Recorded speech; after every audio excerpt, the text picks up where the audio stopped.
St. Augustine Commentary on the Gospel of St. John, Tractatus 8, John chapter 2, verse 1 to 4. The miracle indeed of our Lord Jesus Christ, whereby he made the water into wine, is not marvelous to those who know that it was God's doing. For he who made wine on that day at the marriage feast, in those 6 water pots, which he commanded to be filled with water, the selfsame does this every year in vines.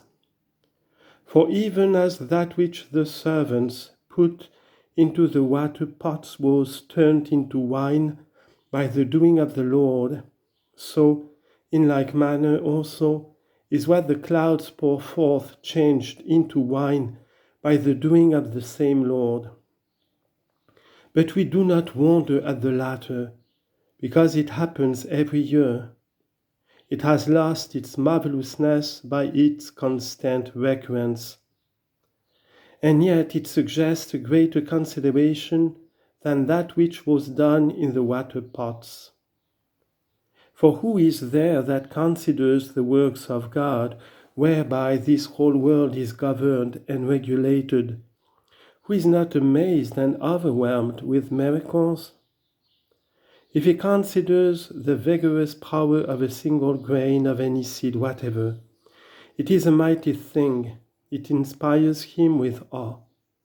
But since men, intent on a different matter, have lost the consideration of the works of God, by which they should daily praise him as the Creator, God has, as it were, reserved to himself the doing of certain extraordinary actions, that by striking them with wonder he might rouse men as from sleep to worship him. A dead man has risen again, men marvel. So many are born daily, and none marvels. If we reflect more considerately, it is a matter of greater wonder for one to be who was not before, than for one who was to come to life again. Yet the same God, the Father of our Lord Jesus Christ, does by his word all these things, and it is he who created that governs also. The former miracles he did by his word, God with himself.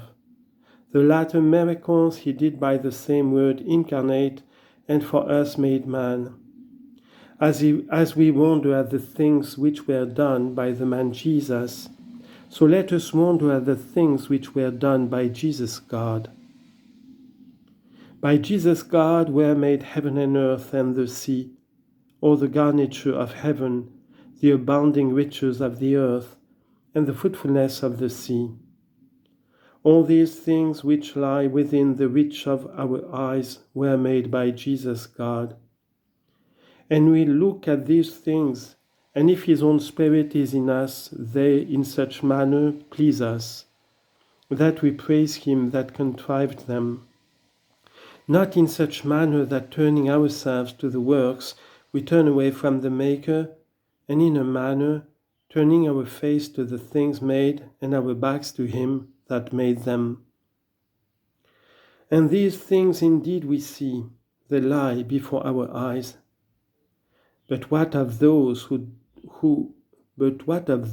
do not see, as angels, virtues, powers, dominions, and every inhabitant of this fabric which is above the heavens and beyond the reach of our eyes? Yet angels too, when necessary, often show themselves to men. Has not God made all these too by his word, that is, by his only Son, our Lord Jesus Christ? What of the human soul itself, which is not seen, and yet by its works shown in the flesh excites great admiration in those that duly reflect on them? By whom was it made, unless by God? And through whom was it made, unless through the Son of God? Not to speak as yet of the soul of man, the soul of any brute whatever, see how it regulates the huge body, puts forth the senses, the eyes to see, the ears to hear, the nostrils to smell, the taste to discern flavors, the members, in short, to execute their respective functions? Is it the body, not the soul, namely, the inhabitant of the body, that does these things? The soul is not apparent to the eyes, nevertheless it excites admiration by these its actions. Direct now your consideration to the soul of man, on which God has bestowed understanding to know its Creator, to discern and distinguish between good and evil, that is, between right and wrong. See how many things it does through the body. Observe this whole world arranged in the same human commonwealth, with what administration, with what orderly degrees of authority, with what conditions of citizenship, with what laws, manners, arts. The whole of this is brought about by the soul, and yet this power of the soul is not visible. When withdrawn from the body, the latter is a mere carcase. First, it, in a manner, preserves it from rottenness. For all flesh is corruptible and falls off into putridity, unless preserved by the soul as by a kind of seasoning. But the human soul has this quality in common with the soul of the brute. Those qualities rather are to be admired, which I have stated, such as belong to the mind and intellect, wherein also it is renewed after the image of its Creator, after whose image man was formed.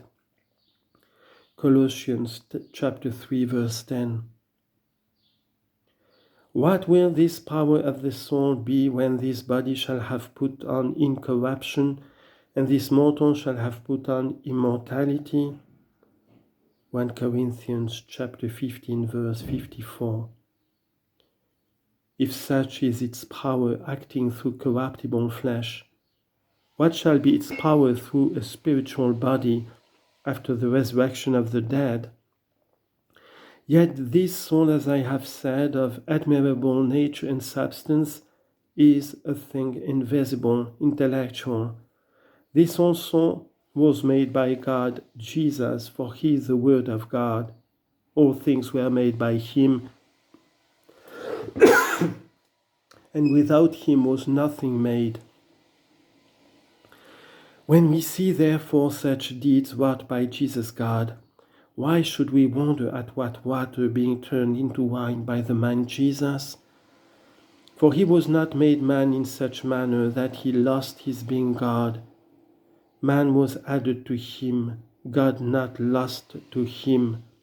This miracle was wrought by the same who made all those things. Let us not therefore wonder that God did it, but love him because he did it in our midst, and for the purpose of our restoration. For he gives us certain intimations by the very circumstances of the case. I suppose that it was not without cause he came to the marriage.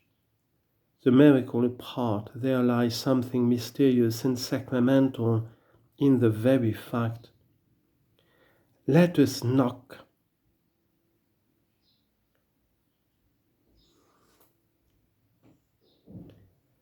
That he may open to us and fill us with the invisible wine. For we were water, and he made us wine, made us wise, for he gave us the wisdom of his faith, while before we were foolish. And it appertains, it may be, to this wisdom, together with the honor of God, and with the praise of his majesty, and with the charity of his most powerful mercy, to understand what was done in this miracle.